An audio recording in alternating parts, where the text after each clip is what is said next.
Баршаңызға қайырлы күн, сіздермен Айжан. Менің каналыма қош келдіңіздер. Бүгін сіздермен дайындалу жолы өте оңай, дәмді, әдемі болып шығатын француз тағамы бризоль әзірлейтін боламыз. Бризоль жасау үшін әрине тартылған ет қажет болады.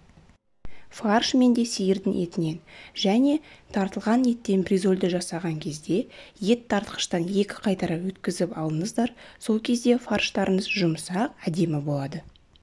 Тартылған ет 400 грамм. Енді осы тартылған етке 1 дана пияз қосамыз. Блендерден өткізіп алдым. 1 шай қасық тұз,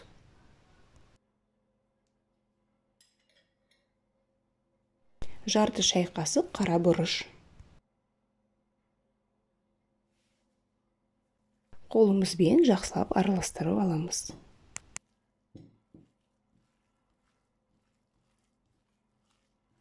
Тартылған етіміз тұз бұрышы сіңгенше қоя тұрамыз.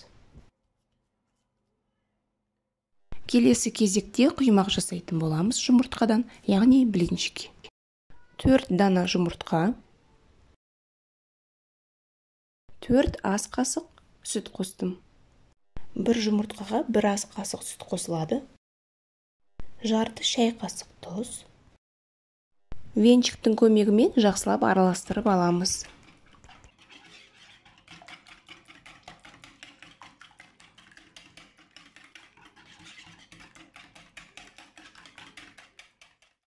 Табаны қыздырып, өсімдік майын құйып, құймақтарды пісіретін боламыз.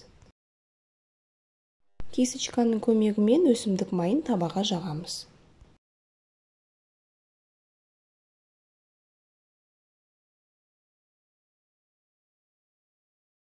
Видеода көрсеткендей осылай табаға құйып пісіреміз.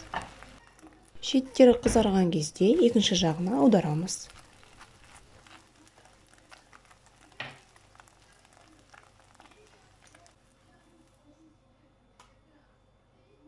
Келесі құймақтарда май жақпай пісіреміз. Шеттері қызарған кезде екінші жағына аударамыз.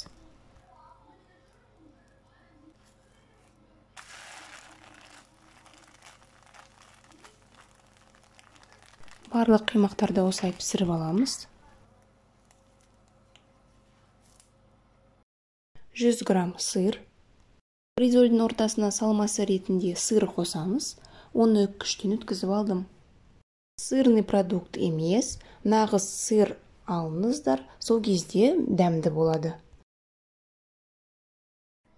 Қызанақ 1 дана текшелерге турап аламыз.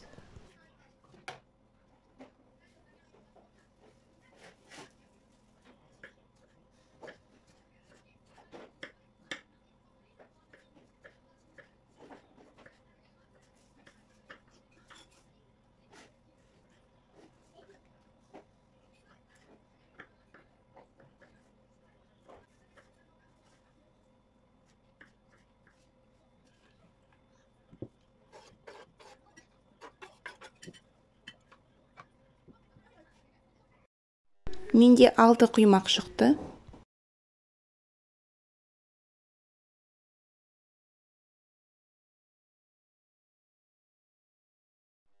Пешке қоятын ыдысымызды дайындап, майонезді кисточкамен жағамыз.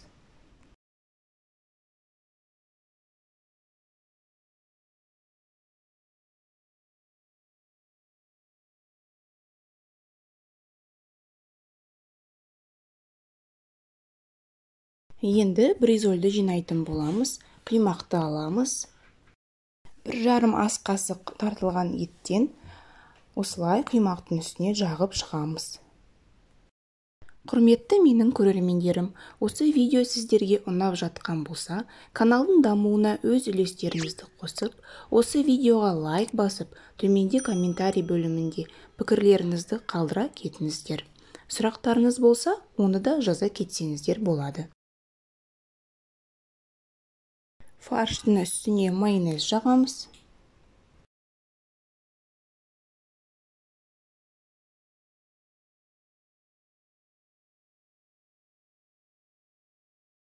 Алдын ала туралған қызанақты осылай саламыз.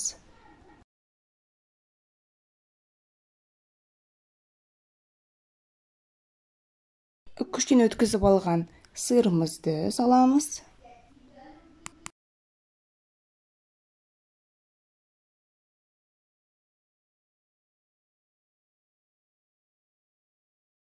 Енді рулет тәрізді қылып ораймыз.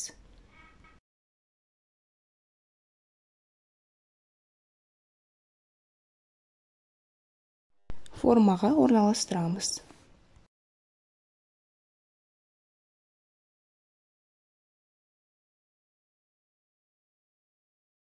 Келесі құймақтарды тура видеода көрсеткендей жасап шығамыз.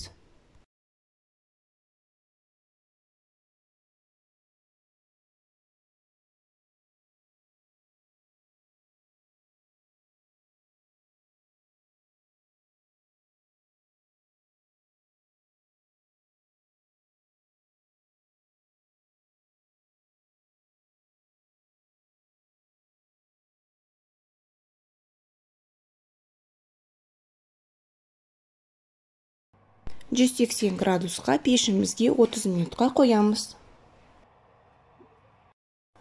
Бризоль дайын болғанша гарнирға картоп пісіреміз.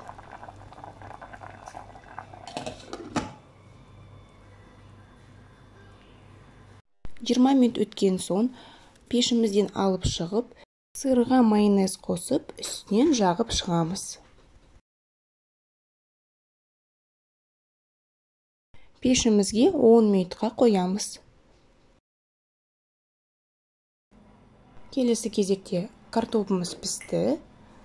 Бұның үстінен сүт құйып, сары май қосып, толчонка жасайтын боламыз.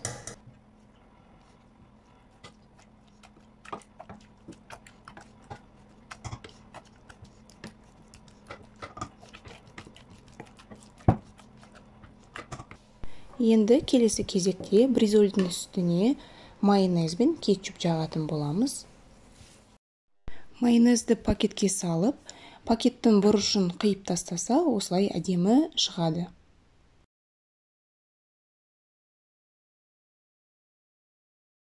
Кетчупты да дәл осылай үстінен әдемілеп жағып шығамыз.